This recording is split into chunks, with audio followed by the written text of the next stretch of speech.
आगे बढ़ने से पहले अपने आसपास देख लें। क्या आपका दरवाजा ठीक से बंद है? क्या वो सरसराहट सिर्फ हवा की है? यह वीडियो उन लोगों के लिए है जो डर से खेलना जानते हैं। इस कहानी के दौरान होने वाली किसी भी मानसिक बेचैनी के लिए हम जिम्मेदार नहीं होंगे। अहमदाबाद की एक पुरानी और तंग गलियों वाली कॉलोनी में 5 दोस्त रहते थे। आर्यन, विक्रम, समीर, राहुल और कबीर। इन पांचों की दोस्ती बचपन की थी, लेकिन इनके सपने एक दूसरे से बिल्कुल जुदा थे। आर्यन एक मध्यम वर्गीय परिवार का लड़का था जो मेहनत और ईमानदारी पर भरोसा रखता था।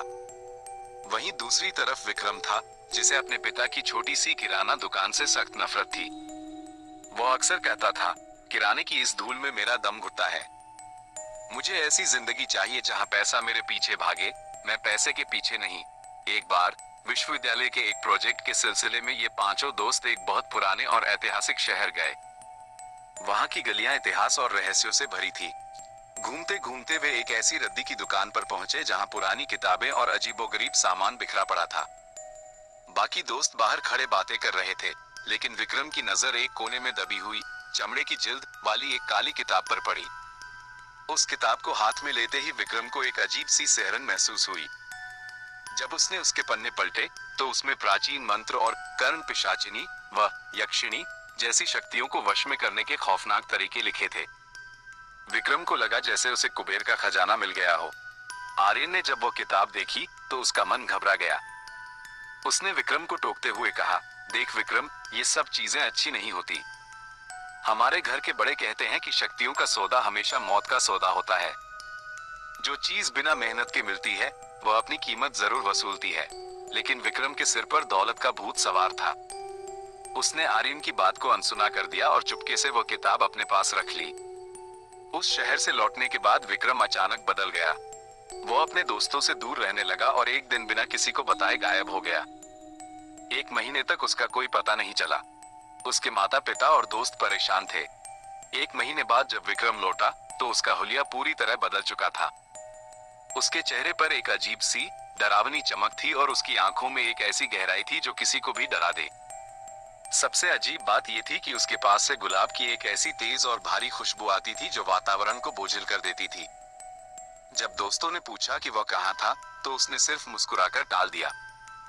देखते ही देखते विक्रम की किस्मत ऐसे बदली जैसे कोई चमत्कार हो गया हो। महज 1 साल के भीतर जो लड़का एक रुपए के लिए तरसता था, उसने अहमदाबाद के सबसे बड़े और महंगे मॉल में 3 फ्लोर खरीद लिए। उसकी शोहरत और दौलत की चर्चा पूरे शहर में होने लगी। किसी को समझ नहीं आ रहा था कि इतनी जल्दी इतना पैसा कहां से आ रहा है। विक्रम ने अपनी इस कामयाबी का जश्न मनाने के लिए एक आलीशान पार्टी रखी। उसने समीर, राहुल और कबीर को स्टेज पर बुलाया और सबके सामने उन्हें 50 रुपए माइनस 50 लाख कैश से भरे सूटकेस और एक हीरे की अंगूठी तोहफे में दी। तीनों दोस्त खुशी से झूम उठे। उन्हें लगा कि विक्रम की तरक्की में उनका भी भला हो गया। तभी विक्रम आर्यन की तरफ बढ़ा और उसे भी नोटों की गड्डियां देने की कोशिश की। लेकिन आर्यन के साथ आए उनके कुलगुरु पंडित जी ने तुरंत आर्यन का हाथ पकड़ लिया। पंडित जी की आंखें लाल थी और वे कांप रहे थे। उन्होंने विक्रम की तरफ देखते हुए कहा, सावधान आर्यन, इसे हाथ मत लगाना। ये पैसा नहीं है, ये उन मासूमों का खून है जिन्हें ये शक्तियां निगल चुकी हैं। ये दौलत एक दिन आग बनकर सबको भस्म कर देगी। आर्यन ने पंडित जी की बात मानकर सबके सामने वो पैसा लौटा दिया। विक्रम का चेहरा गुस्से से तमतमा उठा। उसने सबके सामने चिल्लाकर कहा, आर्यन, तू अपनी गरीबी में ही खुश रह। तू मेरी तरक्की देख नहीं पा रहा है, तू मुझसे जलता है। आज के बाद तेरा और मेरा कोई रिश्ता नहीं। आज से तू मेरे लिए मर चुका है। पार्टी खत्म हुई, दोस्त अलग हुए और दौलत की वो चमक सबके दिमाग पर छा गई। किसी को नहीं पता था कि यह तो बस उस तबाही की शुरुआत थी जो अगले कुछ सालों में इन पांचों की जिंदगी को राख बनाने वाली थी। विक्रम की उस आलीशान पार्टी को बीते 3 साल हो चुके थे। इन 3 सालों में दुनिया बदल गई थी। समीर ने शहर के बाहर एक बहुत बड़ी कपड़े की फैक्ट्री खोल ली थी, जहां दिन रात मशीनों का शोर गूंजता था। राहुल अब भारत में कम और विदेशों में ज्यादा रहता था। उसके सोशल मीडिया अकाउंट्स महंगे होटलों और प्राइवेट जेट्स की तस्वीरों से भरे रहते थे। कबीर ने भी शहर के सबसे पॉश इलाके में एक बंगला ले लिया था और वह हर महीने नई स्पोर्ट्स कार बदलता था।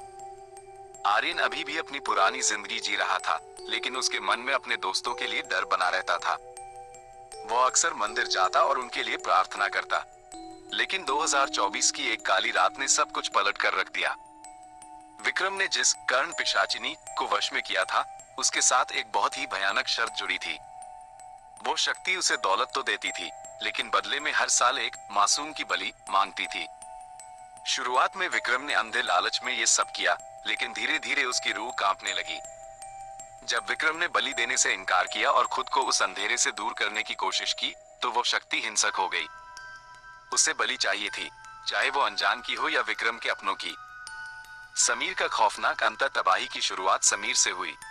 एक रात समीर अपनी फैक्ट्री के ऑफिस में बैठकर हिसाब किताब कर रहा था। अचानक बिना किसी शॉर्ट सर्किट या चिंगारी के पूरी फैक्ट्री में आग लग गई। अजीब बात यह थी कि आग की लपटें लाल नहीं बल्कि नीली और पीली थी।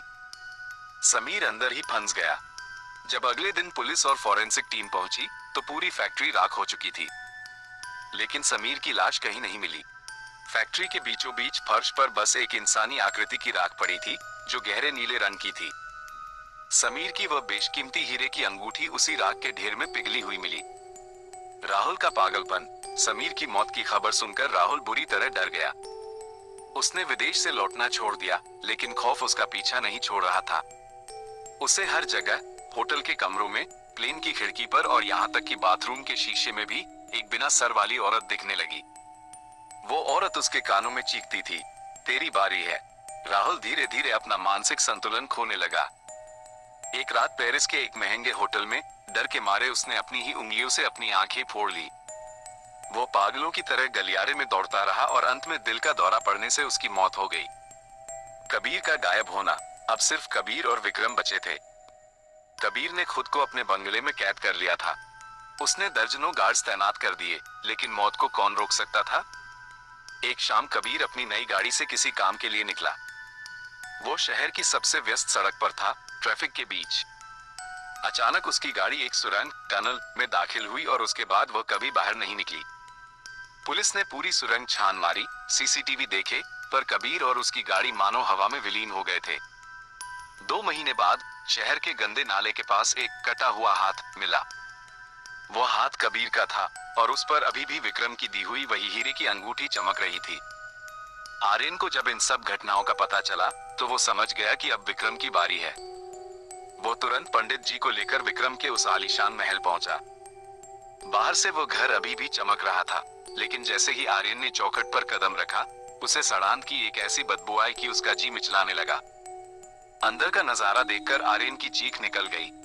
जो महल कभी रोशनी से नहाया रहता था, अब वहां अंधेरा और सन्नाटा था।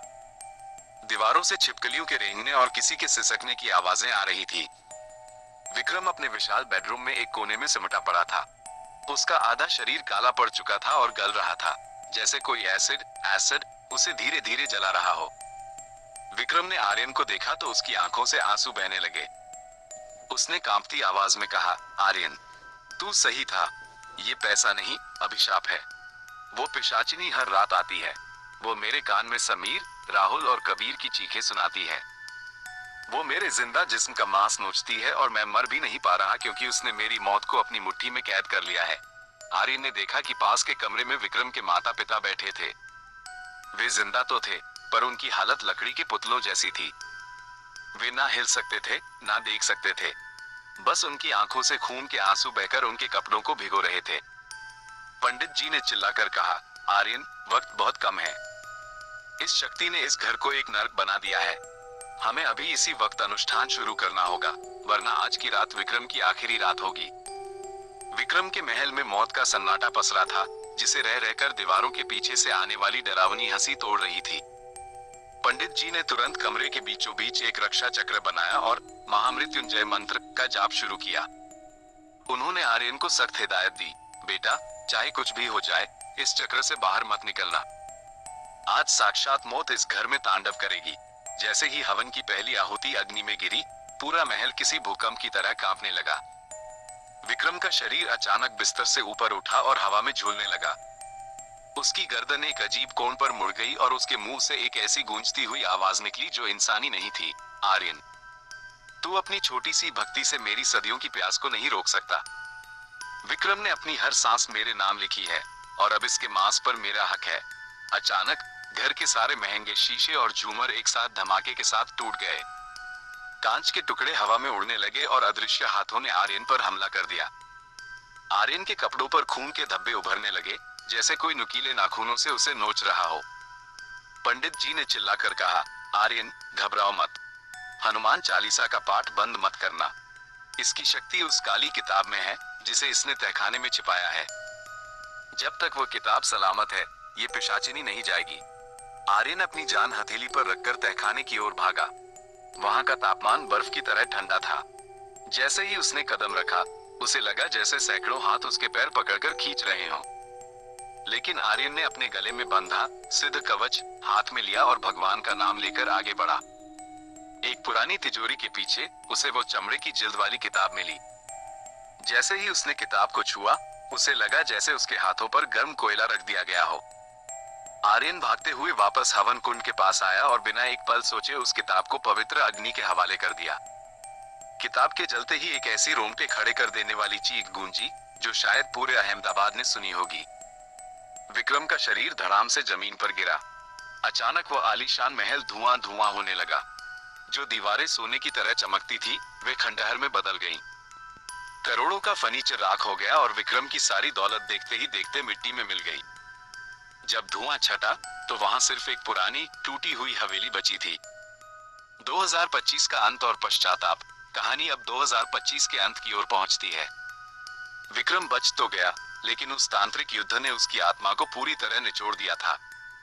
उस काली शक्ति ने जाते जाते विक्रम की बोल पाने की क्षमता और उसकी याददाश्त का एक बड़ा हिस्सा छीन लिया। समीर, राहुल और कबीर के परिवार पूरी तरह सड़क पर आ गए थे। उनके आलीशान बंगले नीलाम हो चुके थे और उनके पीछे सिर्फ बदनामी और मातम बचा था। आर्यन ने अपनी इंसानियत नहीं छोड़ी। उसने विक्रम को शहर के एक पुराने आश्रम में भर्ती करवाया।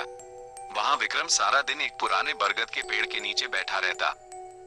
वो किसी को पहचान नहीं पाता था, लेकिन कभी कभी मिट्टी पर लकड़ी से समीर, राहुल और कबीर लिखता और जोर जोर से रोने लगता।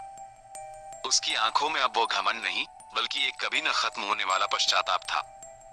एक दिन आर्यन को विक्रम के पुराने कपड़ों से एक मुड़ा तोड़ा कागज मिला।